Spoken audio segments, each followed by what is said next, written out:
مسؤولية مدحوين النماذج قلمدوب ومسؤولية العلوس وعن إله كبرينا سبحانه وتعالى ودونك بارلمانك يعني يكفيك يجب إلهي من القلب معيد إلهي النصير معيد الملائكة إلهي النبوكب هو يكسر بحاوح الله ضرطة إلهي النبوكب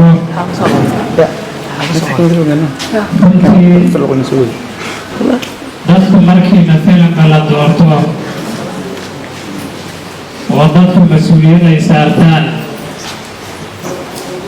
waxyaabo badan ayay sheegaan waxaasan qabanayaa hal yiraahdo laakiin waxaan leenahay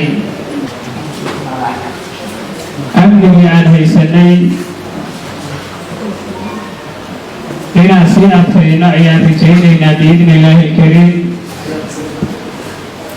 sidii aad noo garab taagnaydeenna aad noo garab istaagtaan mar haddii amni la helo ilaahay daacadiisu waa fududaanaysaa waxaan ku dadaali doonaa biidnillaahi alkariim siyaasadda kala muuqdan ee galmudug ay ku sugan tahana inaan midayno oo aan u horseedno isu soo dhawaasho iyo isu tanaasul ilaahay idankii waxaan rajaynaynaa sida caasimada galmudug ay isugu timid inay maamul dhisato maantana la dhisay maamulkii ay ku taagaysay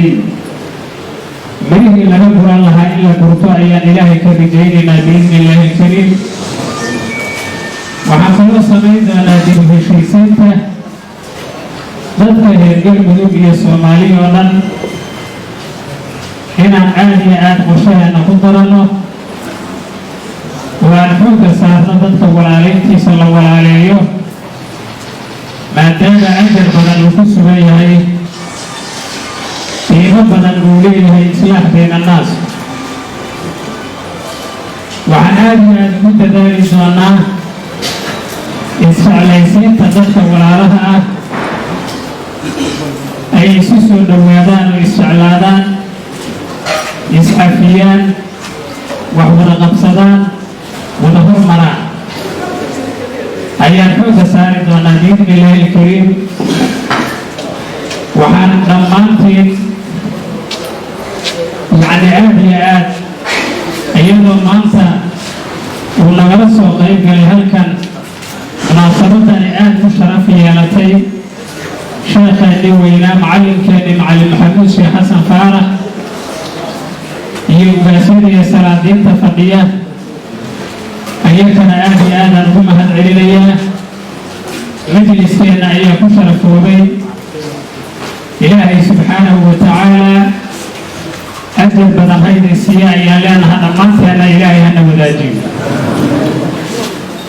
waxaan ilaahay subxaanahu wa tacaalaa ka baryaynaa kuwankeennan qiimaha badan sharafta badan natiijada wanaagsan leh inuu noqdo kii noo horse